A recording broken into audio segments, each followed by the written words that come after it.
এটা হচ্ছে Abdullahpur flyover, Abdullahpur flyover bridge. Abdullahpur এই পাশ থেকে মানে নদী পার হওয়ার জন্য আর কি ফ্লাইওভার কিন্তু আপনারা দেখে গাড়িগুলো আসতেছে দেখেন। এই গাড়িগুলো মূলত খেয়াল করেন, এই যে একটা গাড়ি এগুলো জনসাধারণ মানুষ চলাচল করে।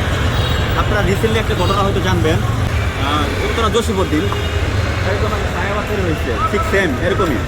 তো ফ্লাইওভার সাইড দিয়ে পারার সময় একজন যাত্রী মারা গেছে। আপনি চিন্তা করেন, প্রতিনিয়ত মানুষ রহ মানুষ যাচ্ছে আসতেছে, ঠিক আছে। এটা কিন্তু উন্মুক্ত হয়ে গেছে অলরেডি, কারণ নিচে আমরা একটু কিছুদিন আগে দেখলাম নিচের ব্রিজটা ভেঙে গেছে।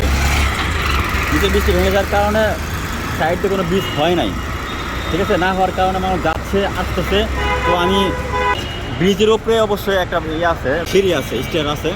ওই স্টেয়ারে কিন্তু আপনার ওই পাশে নদীর ওই পাশে মানুষেরা উঠতে পারে, নদীর এই পাশে মানুষেরা উঠতে পারে না, কারণ তাদের জন্য কোনো স্টেয়ার দেওয়া হয় নাই। আমি আজকে আপনার দেখাই সত্য না মিথ্যা আছে।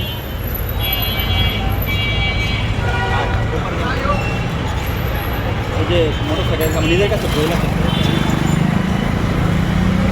অনেক বড় রিস্ক নিয়ে ভিডিও করলাম। আপনি দেখেন কীরকম রিস্ক নিয়ে মানুষ হচ্ছে এই রাস্তাতে মূলত যাতায়াত করে, কীরকম রিস্ক নিয়ে। এটা কিন্তু মূলত ফ্লাইওভার, আমি যেগুলো সেটা মূলত ফ্লাইওভার।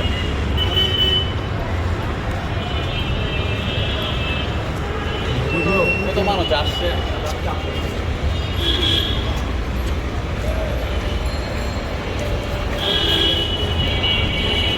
গাড়িগুলো যে আসতেছে দেখেন, গাড়িগুলো আসতেছে। এটা কিন্তু 1 লেনের রাস্তা, হ্যাঁ, কোনো যাওয়া আসার জন্য কোনো বানানো হয় নাই।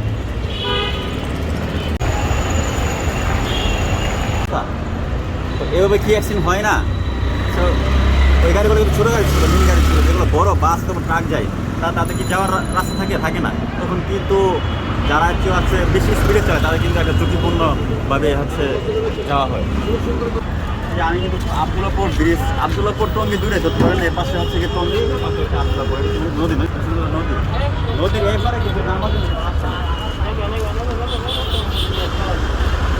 নদীর এপারে নামার জন্য কোনো রাস্তা নেই। তার মানে কি সরকার কি এটা করে দিছে, এখান থেকে মানুষ যাতায়াত করবে, যে বর্তমান যাচ্ছে আসতেছে, মানে এত রিস্ক নিয়ে নামতে উঠবে কি। ওই পাশে ব্রিজ করে দিছে, ওটা হচ্ছে আবদুল্লাপুর, এবার কোনো ব্রিজ নাই, মানুষ কী করবে, এদিকে নামতে যাবে।